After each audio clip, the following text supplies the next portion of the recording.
네, 오늘은요, 여기요. 여기 사회집단과 사회조직 두 번째 시간이고요. 이 부분은 내용이 참 많습니다. 일단 지난 시간에 한 거 복습을 한번 해보고 갈게요.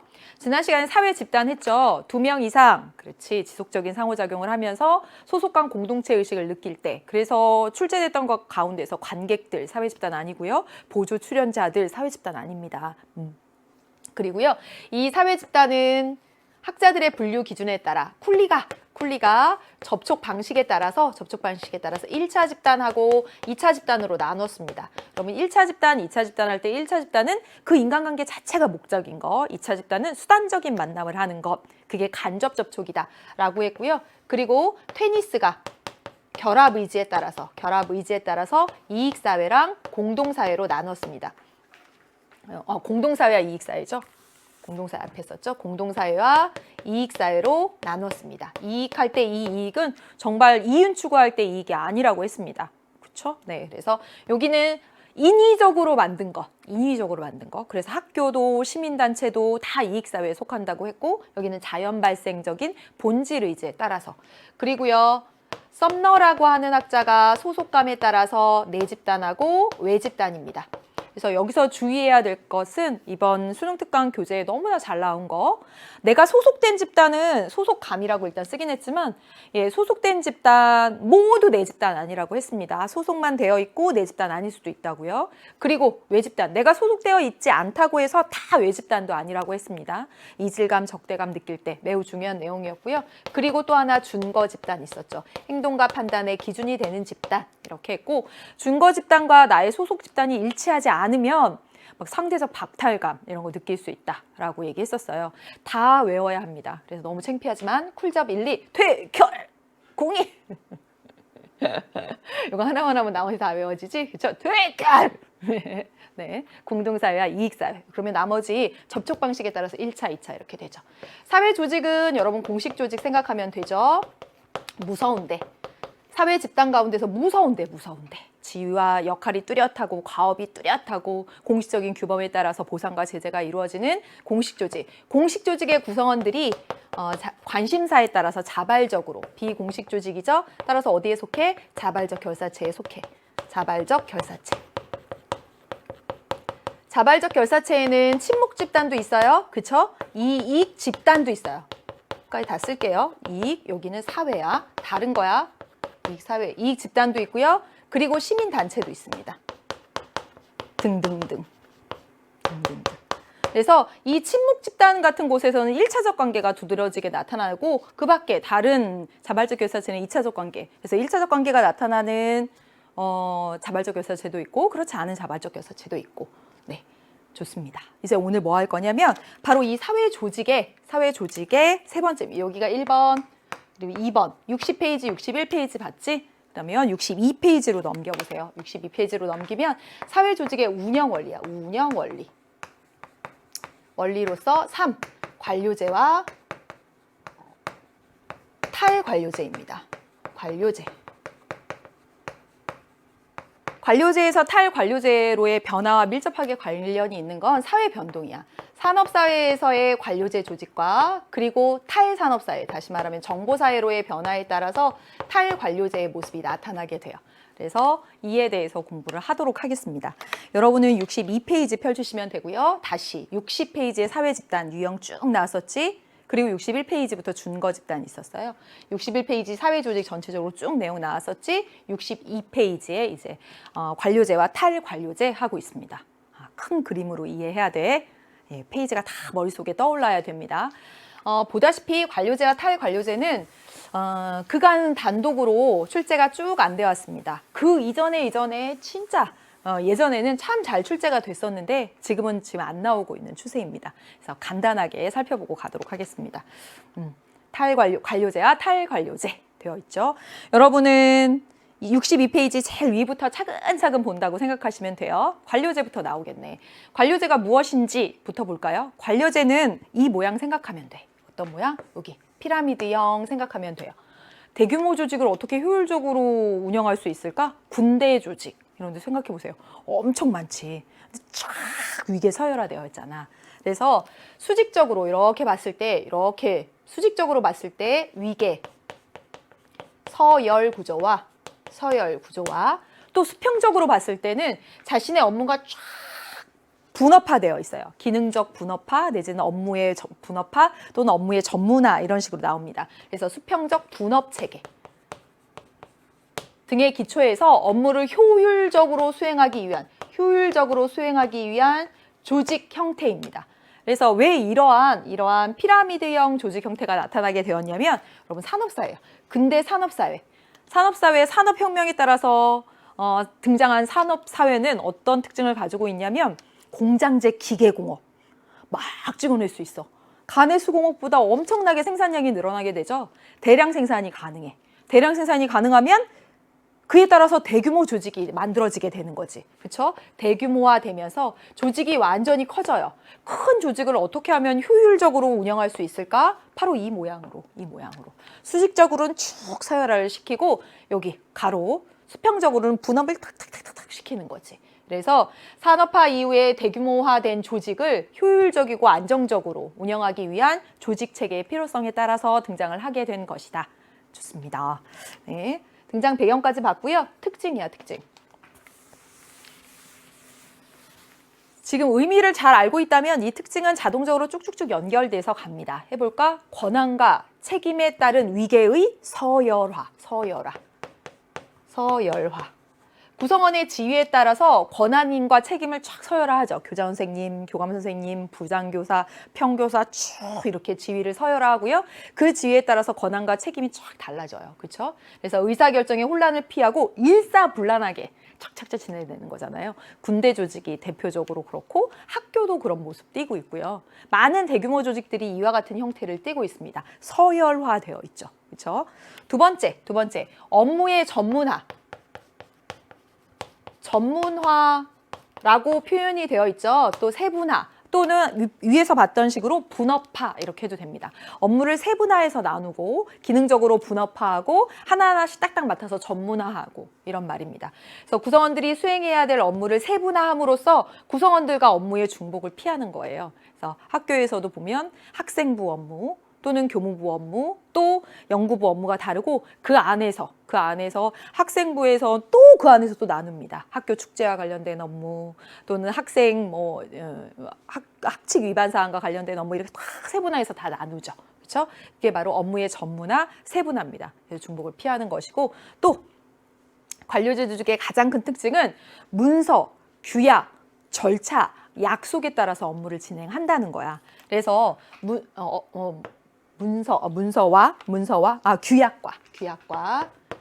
규약과 절차에 따른 업무 수행하고 나왔습니다. 그래서 문서화된 엄격한 문서주의 또는 규약 절차를 강조한다 이렇게 나옵니다. 문서화된 규약과 절차에 따라 업무를 수행하기 때문에 구성원의 자의적인 판단 이런 게 들어갈 여지가 없어요. 매뉴얼이 착 정해져 있거든. 학생들이 교내에서 이러한 위반 사항을 했을 때는 어떠한 절차에 따라서 진행되는지 매뉴얼, 규약이 딱 있습니다.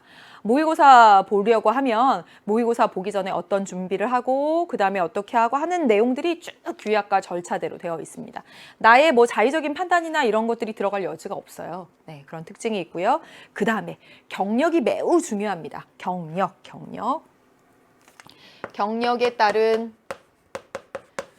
따른 보상과 신분 보장, 신분을 쫙 보장해 줍니다. 그래서 구성원의 업무 경험을 강조하는 거예요. 숙련도를 중시해서 연공서열이라고 말이 나오죠.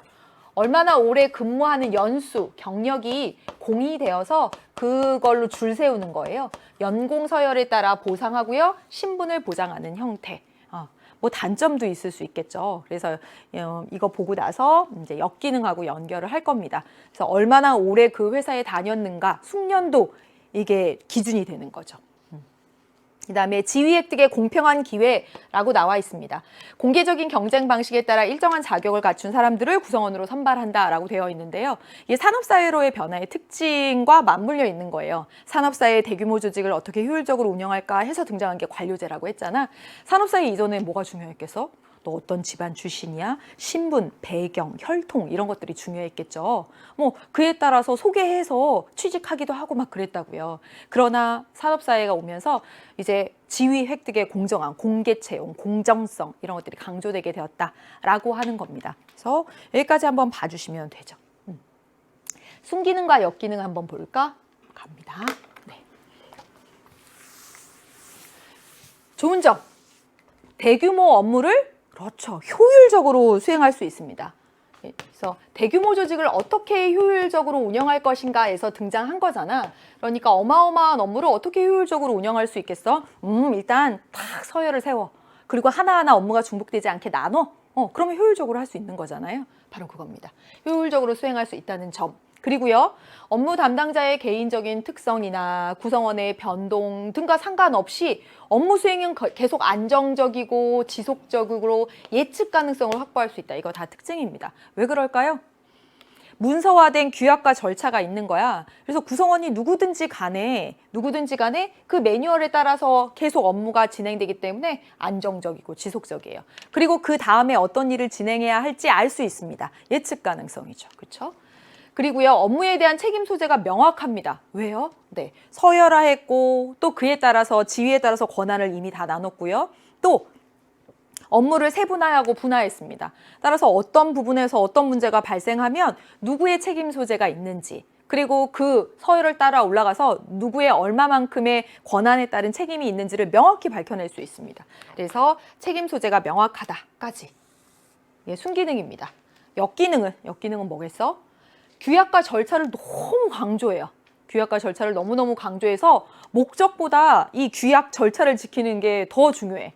더 간단한 방법이 있고 더 혁신을 할 수 있을 것도 같은데 기존에 정해준 매뉴얼대로만 하는 거야. 그래서 규약과 절차를 너무 강조한 나머지 이게 규약과 절차가 뭐가 되죠? 수단이 더 중요해지는 거예요. 그래서 목적이 자리를 못 잡고 돌아다녀요. 그래서 이걸 무엇이라고 하냐면 목적, 부를 전자, 위치 치차입니다. 목적이 굴러다니는 거야.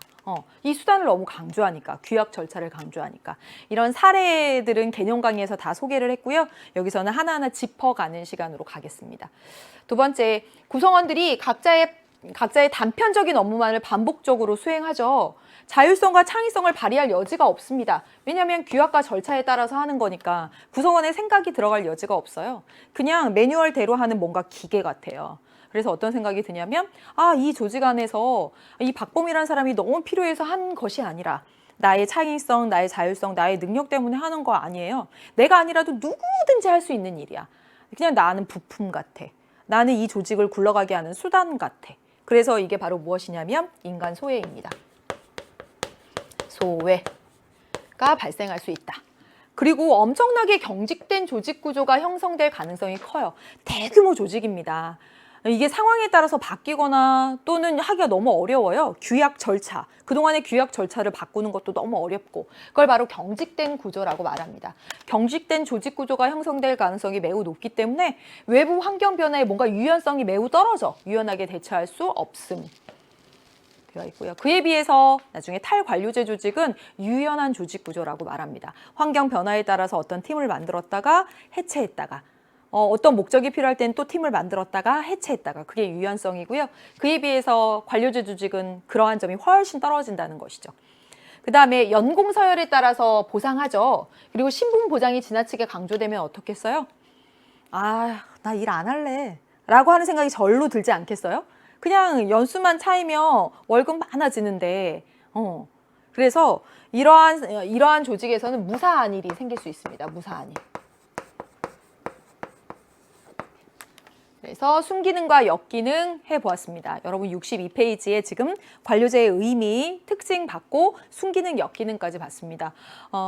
최근 한 3년간 문제로 출제가 안 됐던 것이지 사실은 문제로 얼마든지 만들어질 수 있는 부분들입니다. 사회학 개론서 같은 곳에서는 매우 중요하게 다뤄지고 있는 내용이기도 하고요. 네, 관료제 조직. 이제 탈관료제입니다. 관료제의 한계를 극복하기 위해서 나타난 것, 그래서 탈관료제라고 부르는 거예요. 뭐로 인해서 사회 변동 속도가 빨라졌을까? 그렇지. 산업사회에 맞는 조직이 관료제 조직이었어. 그런데 이제 탈산업사회, 즉 정보화되면서, 정보사회로 변화되면서 정보화 등으로 인해서 사회 변동 속도가 빨라짐에 따라서 변동이 굉장히 빨리 돼요. 그러면 사회 변동에 발맞춰서 이 조직도 나아가야 되는데 앞에서 봤다시피 대규모 조직, 경직된 구조, 빠른 사회 변화에 적응이 안 돼. 그래서 경직성을 지닌 관료제의 역기능이 심화됐습니다. 더군다나 과학기술이 발달해요. 정보통신기술의 발달로 새로운 의사결정 구조. 어떻게 의사결정할 수 있지? 화상회의도 할 수 있고요. 그래서 얼마든지 시간과 장소의 제약을 가리지 않고 또 팀장과 팀원들이 얼마든지 회의할 수 있는 이런 구조가 됩니다. 예전에 산업사회에서는 관료제 조직은 위에서 사장님이 중간관리층을 불러다가 막 의사전달을 하고 또 중간관리층이 아래한테 전달하는 그런 방식이었는데 꼭 그렇게 할 필요 없어졌어요. 과학기술의 발달, 정보통신의 발달로 인해서. 그래서 새로운 의사결정 구조를 갖는, 다시 말하면 수평적인 의사결정 구조를 갖는 그런 형태로 바뀌게 된 것이죠. 특징. 그래서 의사결정 권한의 분산이라고 되어 있습니다. 예, 얼마든지 저 위에 사장님이 아래에 있는 팀원들의 의견을 실시간 들을 수 있어요. 예, 네트워크 이런 것들을 통해서. 그래서 아래로부터의 의견을 수렴하는 것이 굉장히 쉬워졌어. 그래서 의사결정 권한이 분산되고 의사결정 과정에서 구성원의 참여도 얼마든지 가능한 구조가 되었습니다. 그래서 수평적 조직이라고 해요. 관료제가 서열화된 조직이라면 그에 비해서 수평적 조직이라고 말할 수 있는 것이고, 두 번째, 중간관리층이 감소합니다. 관료제에서는 이러한 피라미드 모양, 중간관리층의 역할이 매우 중요했어. 위에서 의사전달을 받아서 아래 전달하는 거지. 그쵸? 그랬다면 이제는 수평적인 조직 구조야. 중간관리층의 역할이 감소되고 의사결정 단계가 축소되고 구성원의 재량권, 자율성 이런 것들이 확대됩니다. 관료제 조직에선 문서, 규약 이런 것들이 매우 중요했다면 상반되죠. 신속한 의사결정 및 환경 변화에 대한 유연한 대처가 가능하다. 그래서 뭐라고 말하냐면 유연한 조직 구조 이렇게 말합니다. 대비해서 보시면 되죠. 그렇죠? 능력, 업적, 성과에 따른 보상 체계입니다. 연공서열보다는 업적, 성과에 따른 보상 체계를 갖고 있다라고 되어 있고, 사례만 한번 보세요. 사례는 대표적으로 탈관료제 사례는 여러분 많이 들어보셨을 거예요. 워낙 많이 요즘 팀장님 뭐 이렇게 나오잖아요. 네, 그렇죠. 팀제. 업무 목표 달성을 위해서 신속하게 만들어지고 해체되는, 이게 바로 뭐예요? 유연성 나타내고 있는 거지. 네트워크로 연결된 각각의 업무 조직들이 핵심적인 의사결정을 공유해요. 그리고 자율성을 갖는 분권화된 조직, 이렇게 했습니다. 네트워크형 조직이라고 되어 있습니다. 여기까지 해서 62페이지의 내용을 쭉 살펴봤고요. 이 내용 오늘도 역시 한 판으로 정리해 보고, 그리고 이제 문제풀이로 가도록 하겠습니다. 가보시죠. 여러분, 먼저 관료제부터 보도록 하겠습니다. 62페이지 제일 위에 있었어. 관료제는 뭐라고요? 그렇죠. 산업사회. 여기다 쓸까요? 산업사회의 대규모 조직을 대량 생산함에 따라서 나타난 대규모 조직을 효율적으로 운영하기 위한 조직 원리입니다. 효율적으로 운영하기 위한 조직 원리다. 그렇죠. 그 다음에 그래서 어떻게? 이 피라미드형 모양이라고 생각하시면 돼요. 수직적으로 쭉 봤을 때는 줄을 세워. 위계, 서열화. 수평적으로 이렇게 봤을 때는 뭐냐면 업무를 분업화해요. 분업화 또는 전문화, 기능적 분업화, 어떻게 써도 맞습니다. 분업화합니다. 그러면 이때 뭐가 중요해? 이때 그렇죠. 중간 관리층의 역할이 크죠. 중간 관리층의 역할이 큽니다. 역할이 크고요. 위에서 의사 전달을 받아서 아래로 전달하는 방식이야. 그러니까 어떤 의사결정 구조야? 하향식 의사결정 구조다. 이렇게 얘기합니다. 네, 여기까지 됐나요? 네. 그 다음에 특징 보도록 하겠습니다. 여기서 설명한 것들 다 연결선상에 되어 있어요. 첫 번째, 위계 서열화 되어 있다. 서열화. 그래서 지위에 따라서 권한, 책임 이런 것들을 딱 나눠줬습니다. 그리고 두 번째, 여기 업무의 분업화, 전문화, 세분화. 우린 여기 분업화라고 교재에는 안 써 있죠? 예, 전문화, 세분화.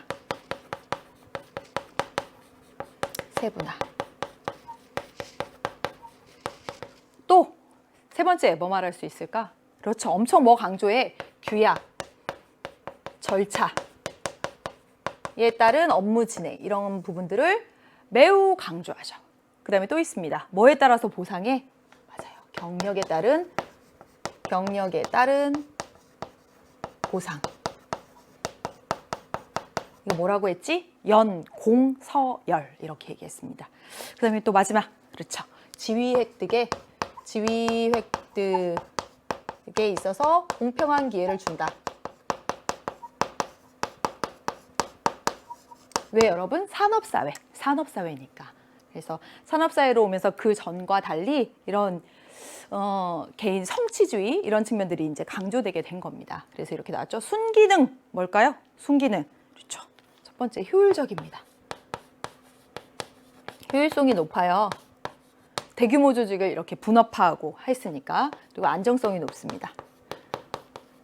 안정성이 높고 여러 가지 측면에서 말할 수 있죠. 이렇게 서열화한 측면, 분업화한 측면, 그 다음에 규약과 절차에 따라서 움직이는 여러 측면에서 이 안정성을 말할 수 있습니다. 그리고 지속, 이것도 규약과 절차랑 연결시킬 수 있죠. 그리고 예측 가능성. 네, 예측 가능성도 높고요. 또 업무가 전문화되고 세분화되고 규약과 절차에 따라서 이런 부분들을 다 연결시켜서 보면 책임 소재를 명확하게 따질 수 있죠. 소재 명확.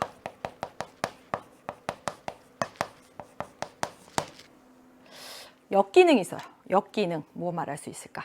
가장 처음에 했던 거. 규약, 절차 등의 문서, 수단 이런 것들을 너무 강조하다 보니까 저 목적이 굴러다녀요. 목적 전치. 또 있는데 인간 소외. 왜 인간 소외라고 말했죠?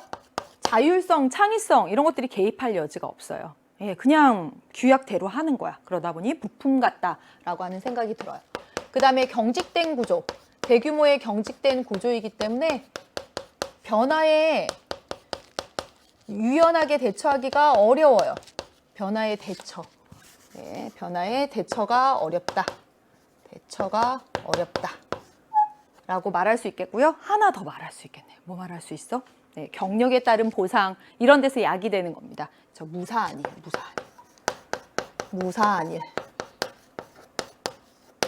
어차피 올해만 지나면 또 월급 오르고 이러는데 이런 거 있잖아요. 예, 이런 겁니다. 그래서 여기 관료제까지 해보았습니다. 62페이지 넘겨서 보면 이제 탈관료제 있어요. 탈관료제는 정보사회로의 변화에 발맞추어서 과학기술의 발달 이런 것들에 발맞추어서 그래서 탈관료제의 특징 첫 번째 여기가 수직적으로 서열화되고 하향식 하향식 아래를 향해서 의사 결정이 막 이루어지는 그런 구조라면 여기는 어떠냐면 수평적인 조직 구조예요. 의사 결정 권한이 분산되어 있었고 이런 거 얘기할 수 있겠고요. 또 유연한 조직 구조라고 했죠.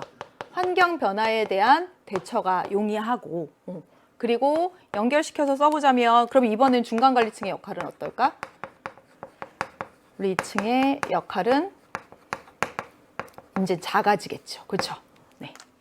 그 다음에 하나 더 하자면 이제 그렇죠. 능력, 성과에 따라서 보상하게 되죠. 하는 그런 특징이 있습니다. 이 정도 써두면 되겠고 팀제, 네트워크형 조직 있었다라고 되어 있고요. 여기 사회집단 관련해서 이제 빈 여백이 있어서 지난 시간에 한 것 중에서 너무나 많이 나오는 것들, 그래서 수능 개념 강의에서도 정리했던 것들인데 서로 포함 관계 어떻게 되는지 한번 보도록 하겠습니다. 여러분 여기 공식 조직 쓸 거고요. 그리고 여기다 자발적 결사체 이렇게 해보겠습니다.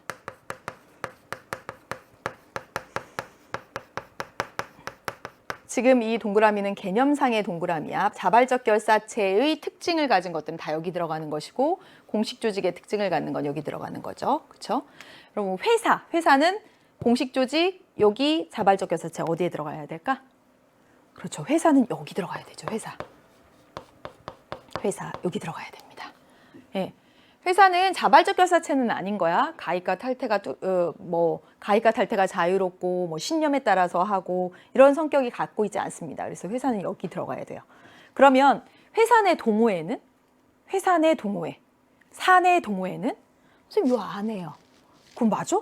아니지. 공식 조직 내가 말했잖아. 무서운데 지위와 역할이 뚜렷하고 과업이 명확하며 이렇다고 했잖아요. 여기 들어가면 안 되겠지.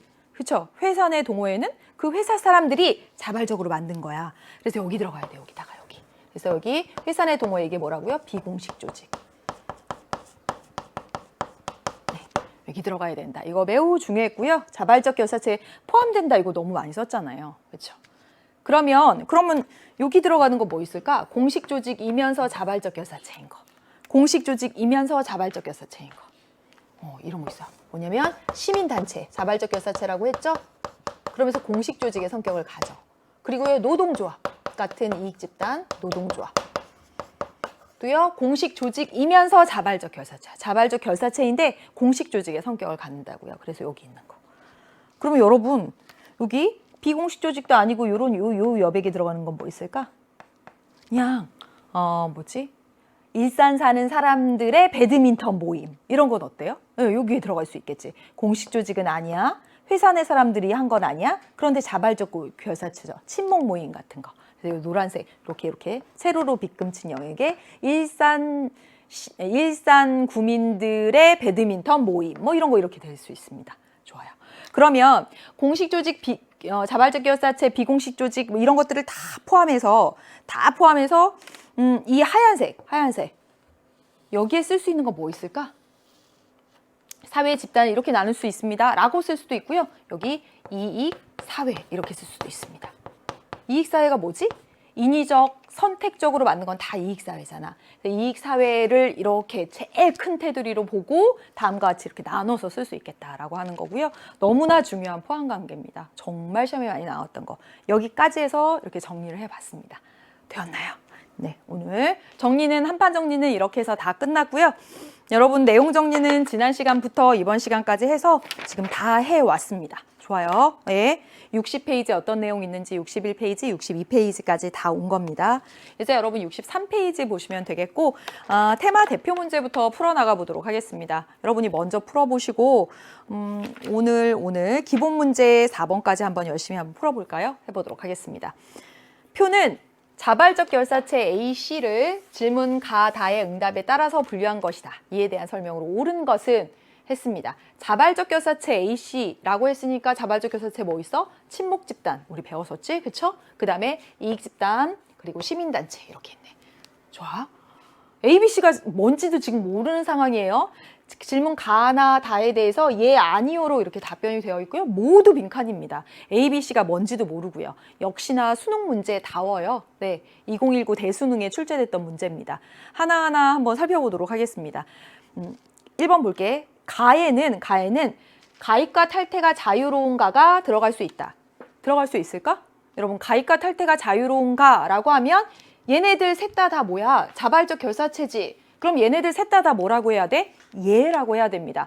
만약에 가에 이 질문이 들어갈 수 없는 것이 B만 예라고 했잖아.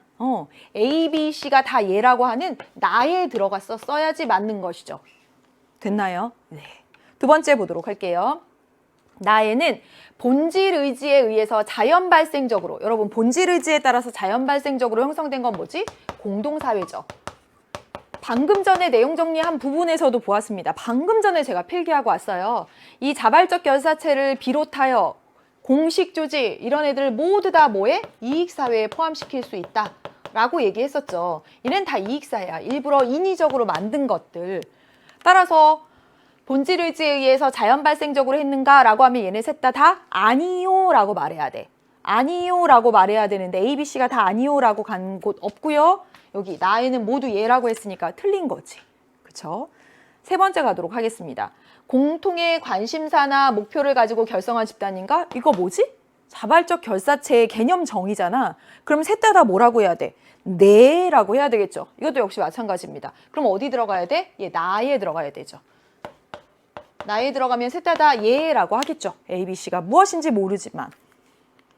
그 다음에 4번 갈게요.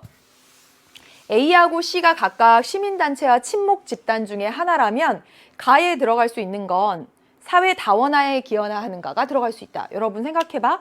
사회 다원화에 기여하는가에서 얘네 셋 중에서 두 가지만 아니 여기 B 누구죠? B가 그러면 하나가 뭐가 되지? 이익 집단. 이익 집단만 사회 다원화에 기여하겠어요? 예, 이게 가에 들어가면 B만 얘라고 했고 B가 그럼 이익 집단이 되니까. 그렇지 않지. 예. 결론적으로 말하자면 사회 다원화에 기여하는가? 내지는 가입과 탈퇴가 자유로운가? 공통의 관심사와 목표를 가지고 결성한 것인가는 모두 다 얘네의 특징이야. 사회가 다원화되면서 등장 배경에서 우리 공부했습니다. 앞에서 등장 배경에서 사회가 다양화되면서 이해관계가 다원화되게 되면서 얘네들이 등장하게 되었다는 거죠. 각종 관심사도 많아지고 각종 이익 집단들도 생기게 되고 공익에 대한 관심도 늘어나게 되면서 따라서 얘네 셋 다 모두 다원화에 기여합니다. 역시 나에 들어가야 돼요. 셋 다 모두. 그러면 정답은 몇 번? 그렇지. 5번입니다. 5번. 볼까요? B가 친목 집단이라면 다에 들어갈 수 있는 건 과업지향적인가? 과업지향적. 과업지향적. 이게 의미하는 바가 뭐지? 공식 조직 2차 집단적 성격을 갖는가? 이게 들어간다고 볼 수가 있습니다. 과업지향적 2차 집단적 성격인가? 라고 한다면 B 빼고 A, C. 그렇죠. 이익집단과 시민단체는 어때? 2차적 관계가 더 중시되잖아요. 여기 뭐야? 친목집단은 1차적 관계가 더 중시됐었고요. 따라서 과업지향적인가? 네, 우리는 특수이익을 추구하려고요. 네, 저희는 공익을 추구하려고요. 과업지향적입니다. 그러나 친목집단은 아니요 말할 수 있겠죠. 그렇죠? 따라서 정답 몇 번? 5번. 네. 닮은 꼴 문제 한번 가보도록 하겠습니다. 표는 사회집단 A씨를 질문에 따라 분리한 것입니다. 이에 대한 옳은 설명. 지금 나와 있는 거 보니까 시민단체의 이익집단, 사내동호회 하고 나왔어. 1차 집단의 성격이 강합니까? 했어. 세 개 중에서 1차 집단의 성격이 강한 거. 모두 다 뭐야? 모두 다 이익사회잖아. 우리 이익사회잖아요. 모두 다 일부러 인위적으로 만든 겁니다. 여기서 개념 정리 봤던 거 생각나시죠? 60페이지 가운데 있는 개념 플러스에서 이미 설명했어요. 모두 다 이익사회인데 일부러 인위적으로 만든 건데 그중에서 동호회는 1차 집단의 성격이 강하다라고 얘기했습니다. 따라서 A가 뭐가 돼? 네, A가 뭐가 되죠? A가 동호회. 동호회로 A는 결정이 되었습니다. 결정됐네. 그럼 문제 풀어보도록 할게. 1번. B와 달리 A는 여기 공동사회 있어? 없어. 이거 다 모두 다 일부러 인위적으로 만든 거, 선택의지에 따라서 만들어진 이익사회입니다. 모두 다 이익사회예요. 그래서 틀렸지. C와 달리 B는 자발적 결사체이다. 여러분, 여기 있는 거 다 뭐야? 시민단체, 이익집단, 사내동호회, 얘네 다 모두 자발적 결사체입니다. 얘네 다 모두 이익사회이자 자발적 결사체야. 네. 따라서 C와 달리 B가 아니라 B나 C나 모두 자발적 결사체입니다. 그래서 이것도 틀린 얘기가 되죠. 그러면 디귿과 리을이 맞겠네? 네, 해보겠습니다. 가에 들어갈 수 있는 건 공식 조직에 해당하는가? 공식 조직에 해당하는가? 그런가요? 그렇지. BC는 공식 조직에 해당하죠? 여러분 방금 전에 우리 그림 다 그려봤어. 공식 조직 방금 전에 그림 그리고 왔어요. 여기 자발적 결사체 했죠? 이 안에 뭐 들어가? 비공식 조직. 그럼 여기 사내 동호회 들어가겠네. 사내 동호회. 사내 동호회에 해서 얘가 A. 그 다음에 여기 공식 조직이자 자발적 결사체에 있는 거 제가 뭐라고 했죠? 시민단체나 노동조합 등의 이익집단이라고 했습니다. 여기 들어가는 거지. 그래서 얘네들은 공식 조직에 해당한다. 맞죠? 그쵸? 그래서 공식 조직에 해당하는가 질문 들어가면 B, C는 예. A는 아니요. 이거 방금 그림 그렸던 겁니다. 방금 전에 그렸던 거야. 그 다음에 보겠습니다. 나에 들어갈 수 있는 거. 과업 목표 달성 정도를 기준으로 구성원을 평가하는가? 이거 뭐냐? 공식 조직인가? 라고 또 물어본 거예요. 조직인가? 라고 하는 건 나의 질문에 들어갈 수 없죠. 그렇죠. 여기 들어가야지. 가에 들어가야지. 예, 공식 조직에 해당하는가? 요것도 공식 조직에 해당하는가? 이거 똑같은 질문이잖아. 그렇죠? 그래서 나에 들어갈 수 없다. 그렇죠. 나에 들어갈 수 없다. 맞는 얘기지. 나에 들어갈 수 없다. 가에 들어가야 된다. 라고 하는 거니까. 그래서 정답은 디귿, 리을 해서 여러분 5번 이렇게 골라주시면 되겠습니다. 어때요? 할만한가요? 예. 이거랑 이거랑 똑같은 질문인 거야. 똑같은 질문. 너무나 좋습니다.